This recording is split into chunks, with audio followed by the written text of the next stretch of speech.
नमस्कार दोस्तों, स्वागत है आपका आपके अपने यूट्यूब चैनल मन अप स्टोरीज में। दोस्तों, ये कहानी चल रही है, ये बंधन अब न छूटेगा, और उसके 6 पार्ट अपलोड हो चुके हैं। ये 7वां पार्ट है और ये 7वां पार्ट हम स्टार्ट करते हैं। दोस्तों, पार्ट ज़रूर छोटे छोटे आ रहे हैं क्योंकि बहुत ज़्यादा शॉर्टेज है टाइम की। ये समझ लो कि मैं बहुत ही मुश्किल से ये सब लिख पा रही हूँ।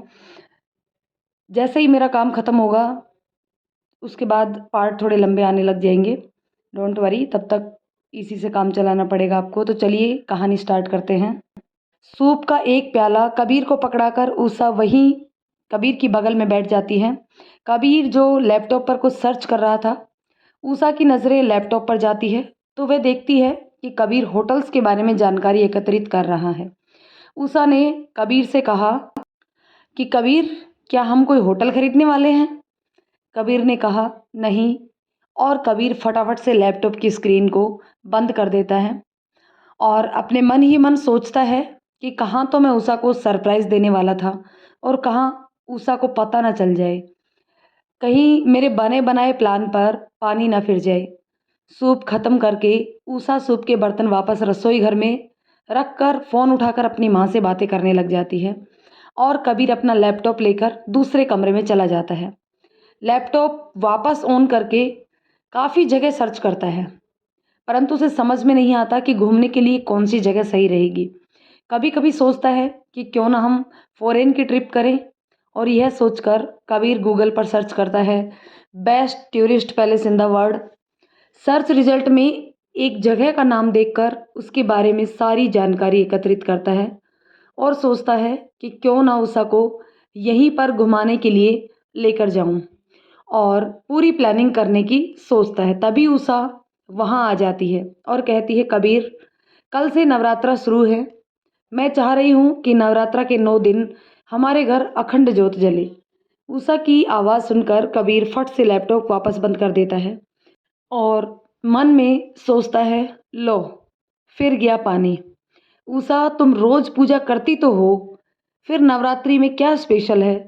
माँ भी हर नवरात्रा में अखंड ज्योत जलाती थी, फिर भी बेवक्त ही चली बसी।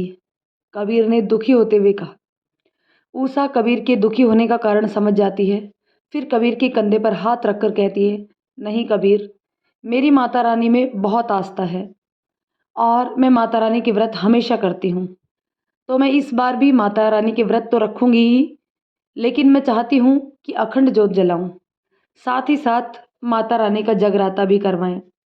अगर तुम्हारी इजाज़त हो तो। कबीर, तो कितने दिन लगेंगे? उषा, कबीर, माता रानी के नवरात्र 9 दिन चलते हैं, तो तुम 9 दिन तक भूखी रहने वाली हो? 9 दिन तक कुछ नहीं खाओगी? नहीं। और क्या करने वाली हो? उषा उत्साहित होकर बताती है, पता है कबीर, जब हम माता रानी की अखंड ज्योत जलाते हैं तो हमें माता रानी की ज्योत के सामने ही सोना पड़ता है। मैं तो नंगे पैर रहती हूँ, बाल खुले रखती हूँ और ज़मीन पर ही सोती हूँ, माता रानी के मंदिर में ही। कबीर अपनी आंखें चौड़ी करके उषा की तरफ देखता है। यह क्या कह रही हो तुम? माता रानी की नवरात्रा तो मेरी माँ भी करती थी, परंतु वह इस तरीके से तो कभी नहीं रह करती थी। हाँ, मुझे बहुत अच्छे से याद है, माँ माता रानी की अखंड ज्योत जलाती थी, रात को भजन कीर्तन भी हुआ करता था। कबीर उषा का हाथ पकड़कर, उषा, मैं सोच रहा था कि हम कहीं घूमने जाए। उषा खुश होते हुए, कबीर ठीक है, हम घूमने जरूर जाएंगे, पर पहले नवरात्रि स्थापना तो कर लें। कबीर, तुम्हारा मतलब है कल नवरात्रि स्थापना करके हम कल के बाद घूमने जा सकते हैं? उषा, ना, बिल्कुल नहीं। नवरात्रि के 9 दिन हम कहीं नहीं जाएंगे, घर में ही रहेंगे, और तुम जल्दी से जगराते की परमिशन दे दो प्लीज़। कबीर मन महसूस कर, ठीक है, तुम्हें जो करना है कर लो, मेरे लायक कोई काम हो तो बता देना, एक बार बापू से पूछ लेना। उषा तुरंत दौड़ती हुई बापूजी के पास जाती है। पीछे से कबीर बोलता ही रह जाता है, पर उषा नहीं सुनती। कबीर मन ही मन सोचता है कि अब ये किसी की कुछ भी सुनने वाली बिल्कुल नहीं है। उषा बापू के पास जाकर बापू से कहती है, बापू, कल से नवरात्रा है, अगर आपकी इजाज़त हो तो हम नवरात्रि के 9 दिन तक अखंड ज्योत और रात को माता का जगराता कर सकते हैं। उषा की बात सुनकर बापू को पार्वती की याद आ जाती है, जो नवरात्रा में 9 दिन तक अखंड ज्योत जलाया करती थी और नवरात्रा के 9 दिन माता का व्रत रखा करती थी। क्यों नहीं बिटिया, तुम जरूर करो। तुम्हें किसी भी चीज़ की ज़रूरत हो तो दीनों से कहकर मंगवा लेना और तुम्हें जो करना है करो। मेरे लायक कोई माता की सेवा हो तो बता देना। बापू, बस आप दोनों टाइम आरती के समय उपस्थित रहें तो मुझे बहुत अच्छा लगेगा। ठीक है बिटिया, मैं दोनों टाइम की आरती में ज़रूर उपस्थित रहूँगा। ओके बापू, कहकर उषा दीनू काका के पास जाकर, काका, कल नवरात्रा स्थापना है तो कल से 9 दिन तक आप रोज़ मंदिर की सफाई करवाकर फूलों से सजवा देना। ठीक है बिटिया, मैं अभी मंदिर की सफाई करवा देता हूँ। सामान की लिस्ट बनाकर दीनू काका के हाथ में देते हुए कहती है, काका, शाम तक इस लिस्ट का सामान भी मंगवा देना। और हाँ काका, आप भी सुबह जल्दी से तैयार हो जाना आरती के टाइम तक। हाँ बिटिया, ठीक है। दीनू काका उषा के व्यवहार से बहुत ही खुश होते हैं। उषा कबीर के पास जाकर कबीर से कहती है, कबीर, अब 9 दिन तक अब जल्दी घर आ जाइएगा क्योंकि शाम को 7 बजे माता की आरती करेंगे। कबीर उषा की तरफ देखकर मुस्कुराकर हाँ में अपना सिर हिला देता है। उषा वहाँ से अपने रूम में चली जाती है।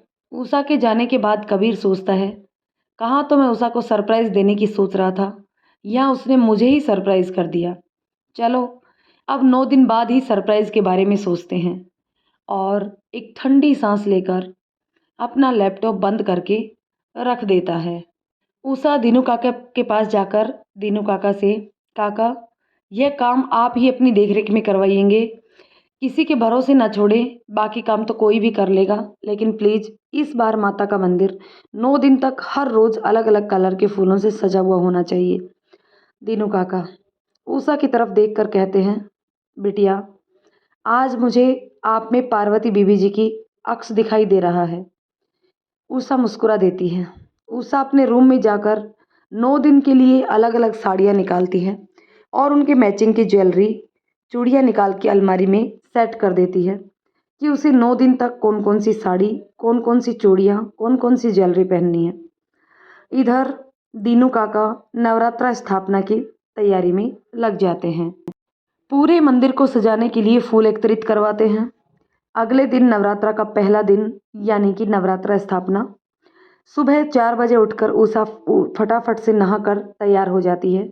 आज उसने पिंक कलर की शिफॉन की साड़ी पहनी थी जिसका नेवी ब्लू कलर का ब्लाउज था और ब्लू और पिंक कलर की मिक्स चूड़ियाँ।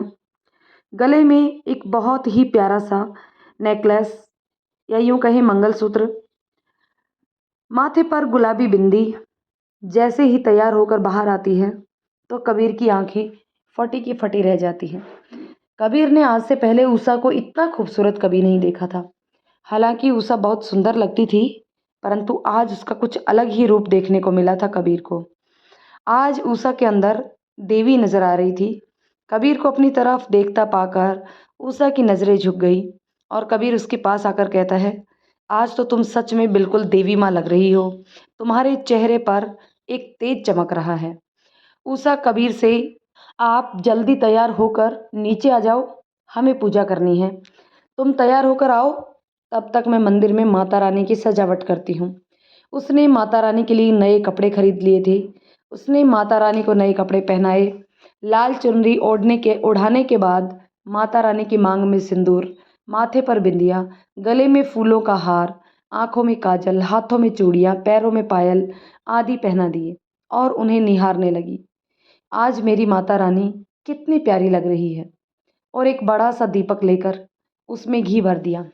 कलश पर आम के पत्तों पर नारियल रखकर उस पर मौली बांध दी। दीनू काका उषा की मदद कर रहे थे। तभी उषा को याद आता है कि अरे, पथवारी माता को तो हम भूल ही गए।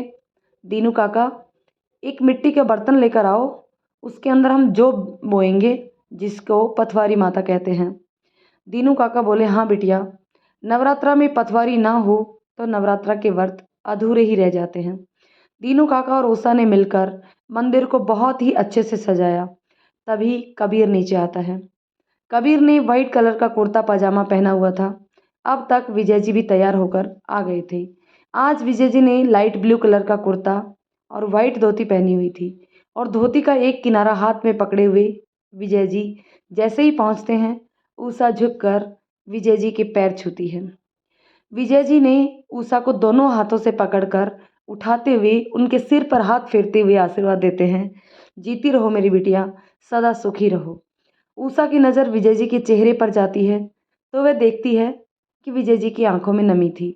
विजय जी की आंखों में देखते हुए उषा कहती है, क्या हुआ पापा, आपकी आंखों में आंसू क्यों हैं?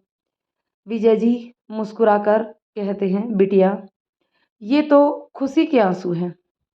पिछले 1 साल से माता रानी के नवरात्रे इस घर में नहीं हुए थे। जब से तुम्हारी माँ गई है तब से नवरात्रि कब आते हैं कब जाते हैं पता ही नहीं चलता। लेकिन तुमने एक बार फिर से उस परंपरा को शुरू करके मुझे पार्वती की याद दिला दी बिटिया। ये खुशी के आंसू हैं कि मेरी पार्वती यहाँ नहीं है, फिर भी उसकी सारी परंपराओं अभी भी जिंदा है। मुझे बड़ी खुशी है। तभी बाहर से एक आवाज़ आती है, काका मैं आ गई।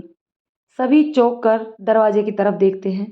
दरवाजे पर एक बहुत ही खूबसूरत सी लड़की, जिसने येलो कलर का कुर्ता और प्लाजा पहना हुआ था और उस पर रेड कलर का दुपट्टा डाला हुआ था। बालों की लंबी सी चोटी बनी हुई थी, जिसमें से बालों की एक लट उसके गालों पर लटकी हुई थी। कानों में छोटी छोटी बालियां, गुलाबी होठ, तीखे नैन नक्श बाला की खूबसूरत लड़की दरवाजे पर खड़ी थी। उसे देखकर उषा सोचती है, यह कौन है?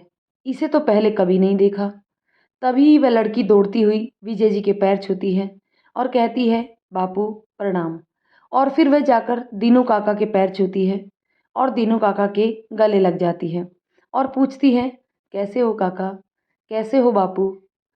फिर कबीर की तरफ देखते हुए कबीर को हाई फाई देते हुए पूछती है, और तुम कैसे हो मेरे राजा। कबीर भी उस लड़की को हाई फाई देकर कहता है, जैसा भी हूँ तेरे सामने हूँ, और उसको पकड़कर गले से लगा लेता है।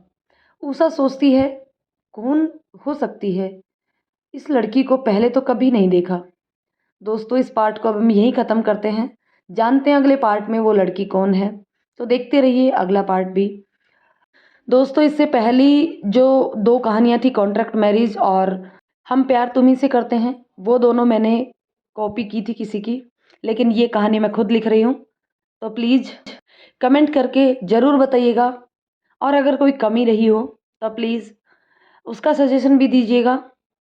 और यदि कहानी पसंद आती हो तो लाइक शेयर करें। चैनल पर नए हैं तो सब्सक्राइब कर लें। धन्यवाद दोस्तों।